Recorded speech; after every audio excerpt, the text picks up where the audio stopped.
Good evening friends, मैं engineer Dinesh. दोस्तों, ये जो इस चैनल पे आप मुझे देख रहे हैं, तो मुख्य उद्देश्य जो है वो ये है कि हमारी जो युवा फोर्स है उसको कैसे हम एंटरप्रेन्योरशिप की तरफ ले जाएं। क्योंकि सबको पता है कि 1-2% नौकरियां हैं, बाकी 98% को हम क्या परोसेंगे, जीवन कैसे उनका गुजरेगा, इस पे कोई काम नहीं कर रहा है। सारे लोग कोचिंग कर रहे हैं, उसी 1% में सबको लड़ा रहे हैं। तो इसलिए मुख्य उद्देश्य यही है कि कैसे हम एंटरप्रेन्योर्स क्रिएट करें। देखिए दोस्तों, अगर मेरे जीवन से कुछ आप सीखते हैं तो मैंने state government, central government, private sector 3 जगह नौकरियां की, और अभी कोई मेरा 12वां साल चल रहा है एंटरप्रेन्योरशिप का। और देखिए एंटरप्रेन्योरशिप क्या है, आप एक किताब पढ़ लीजिएगा, इनोवेशन एंड एंटरप्रेन्योरशिप। अब मैं थोड़ा सा कंफ्यूज हो जाता हूं कि पीटर ड्रकर की है या टॉम पीटर्स की है। इन्हीं दोनों में से किसी की है किताब। मैंने कई बार इसको पढ़ा हुआ है, आपको पढ़ना चाहिए। देखिए एंटरप्रेन्योरशिप की शुरुआत जो होनी चाहिए वो इनोवेशन से होनी चाहिए। इनोवेशन का मतलब समथिंग न्यू। हिंदी में इसको लोग कहते हैं नवाचार, समथिंग न्यू।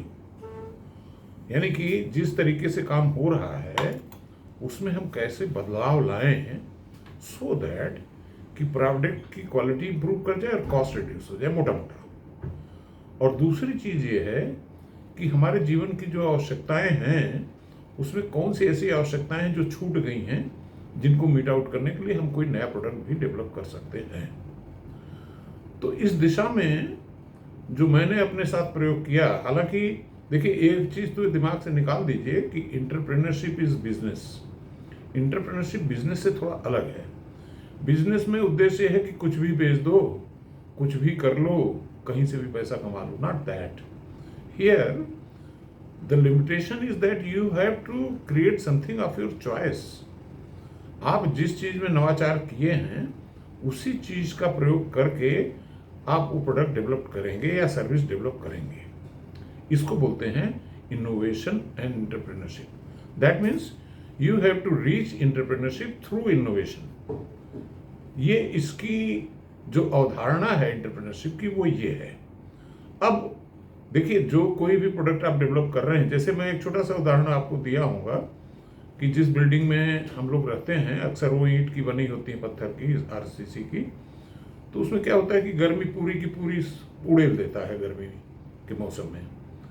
अब अगर ऐसी कोई सिस्टम डेवलप किया जाए कि जिसमें वो गर्मी जो पूरी आ रही है उसको किसी तरीके से वॉल में इंसुलेशन डाल के हम रोक दें, not only wall but roof also, तो उसमें अगर हम रोक पाएंगे तो निश्चितली हमारी कूलिंग की कॉस्ट कम हो जाएगी, कम कूल करना पड़ेगा। हो सकता है कि पंखे से या कूलर से हमारा काम चल जाए गर्मियों में भी।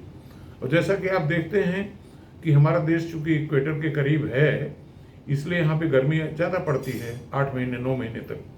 तो ये प्रैक्टिकली लोग 8 महीने 9 महीने तक अपना एसी चलाते ही रहते हैं।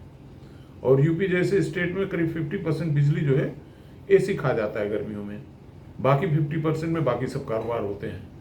तो ऐसी स्थिति में मैंने जो इनोवेट किया कि मैंने इंसुलेटेड हाउसेस बनाना शुरू किया। हालांकि उनका स्केल बहुत ज़्यादा नहीं है। जैसे लोगों को अवेयरनेस बनती है तो लोग कहते हैं यार हमारे छत के ऊपर बना दो, कोई कहता है कि 1 मंजिल हमारी अस्पताल बना दो इससे। तो इस तरह से कारोबार बढ़ा मेरा। और नॉट ओनली मेरे से एसोसिएट जो लोग थे उन्होंने भी लर्न करके इन टेक्नोलॉजीज को उन्होंने अपना खुद कारोबार शुरू कर दिया।